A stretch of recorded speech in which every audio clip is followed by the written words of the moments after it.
when you actually start implementing the things that we're learning, you're going to notice your results will start to change. It's a guarantee. Like if you actually start doing certain things a certain way, you will start to see a change in result. This will happen. And the feeling that she's dealing with is a side effect of going after something and actually starting to see results. So whenever there's any sort of change, that registers in our unconscious as uncertainty. You ever heard that term, creatures of habit, right? So creature meaning animals, we're animals. We like habits, we like certainty. So anytime we have any sort of change, even if it's positive change or something that we want, it registers as uncertainty. Unconscious level, we don't really like uncertainty. It's the reason why you guys probably know people like this who, as shitty as their lives may be, or as they say that they are, they stay the same. Because to change it would be too much pain and chaos, right? And so what we want, Mia, at this time, when we're doing things that are different, right? Like, so Mia's been attacking things a different way in hopes to produce a different result, and it's caused a change, right? Now, albeit it's a positive change, but it's still registering as uncertainty. So what you want to do, Mia, is talk to the animal part of yourself and give yourself certainty. When I was young, when I was around, I think it was like 9th, 10th grade, my dad said some really mean shit to me, right? And he told me that I was the only kid who didn't put a smile on his face. And up until that point, he would get mad at me for not getting good grades and all type of shit, right? And so what was happening in my mind was that I was building habits of thought. Do you see what I'm saying? I was starting to tell myself I wasn't good at this, you know, this is who I was, etc. And that started to repeat over and over and over, right? And so if I start to change that, even though this is a negative thing, right? This negative habit is still giving me certainty.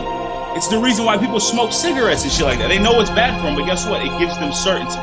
So in the past, Mia, you've been getting certainty from thinking negative shit over and over and over.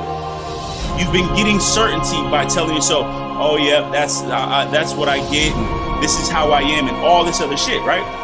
So you have to consciously be aware of that. Don't judge yourself. So while you're changing, while you're producing new results, and while you're also giving yourself uncertainty, you have to give yourself certainty in a new type of way. So how do you do that? Number one is through your habits. You have to become a creature of positive routines. You see what I'm saying? And that's what we're actually going to be doing today. Your scripts as well. You have to rely on your habits to give you certainty. So whenever an athlete, whenever you're in a situation, so whenever Andrew's in a situation where he doesn't have a lot of certainty, he's going to rely on his habits. You see what I'm saying? If he has bad habits, then he will rely on those. If he has good habits because he's been focusing on them daily, he is what we call a superstar under pressure. That's all that happens when a player shoots a clutch shot. He's relying on his habits that he's built over and over and over again. So even while you're feeling uncertainty, you have to give yourself certainty through your habits. Think about what you want in advance. And think about that shit so much that it produces certainty, that it starts to become familiar to you. So what you're going to feel like doing is you're going to feel like thinking about all the things that you've thought about, right? Why you're going to fail, why things don't go your way. You're going to be replaying all this fear, anxiety over and over in your head. And again, even though it's negative, it still gives you certainty. But you have to train yourself to get certainty from a different way. So what you do in terms of your habits, your training, etc. So right now you should be doubling down on your training and what it is that you need to do in spite of how you feel every day. Because this is just, it's like a side effect of working out. You're going to be sore. So like, you still got to go work out. So when you win, just expect that devil inside of you to be like, yo, you ain't shit. You're not about to do it again. You can't do that shit again.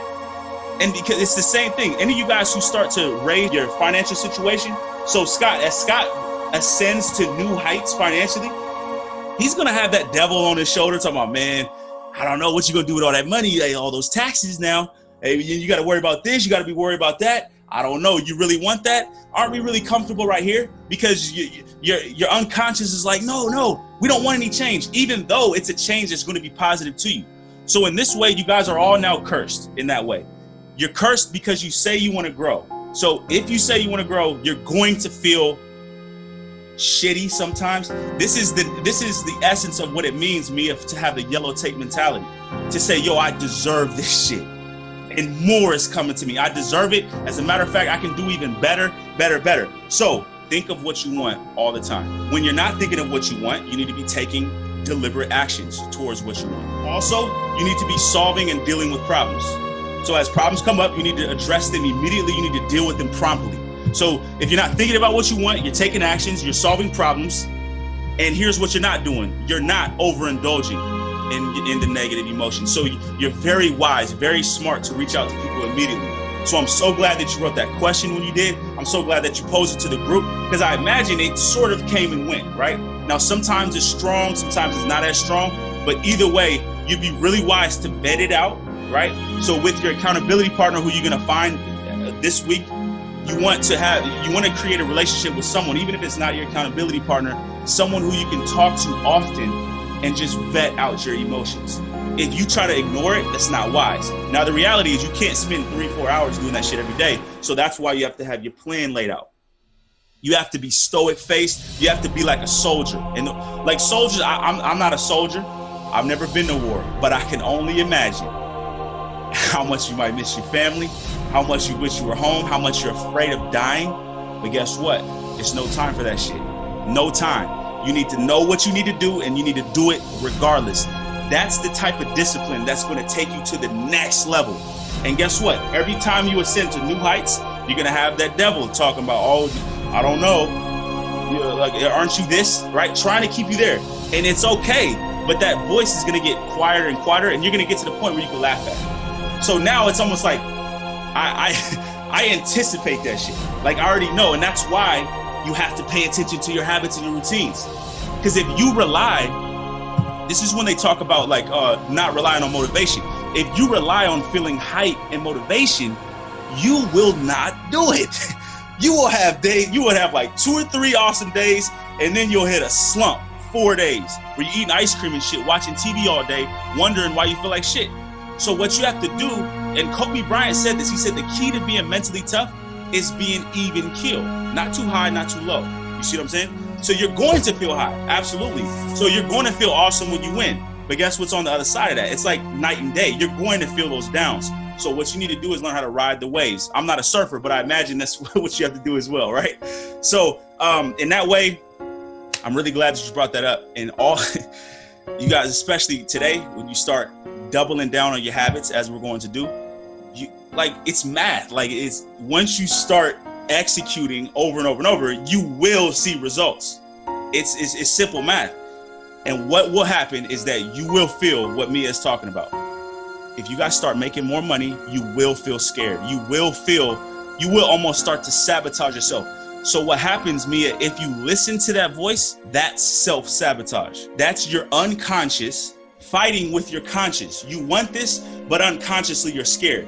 So now the people who become self-sabotage easily, they're slaves to their animal self. They're the ones who have tamed that horse so well to where they can speed up, slow down, and they have a great relationship with their animal self. It's not like a master slave necessarily, but if it's the opposite, you are a slave to your animal self if you cave in to those emotions, and we do not want to be that. That is the opposite of what we want to be, because we all have an animal self, and we all have to learn how to tame it. Those who ascend and grow and rapidly achieve, they are the master of their animal self.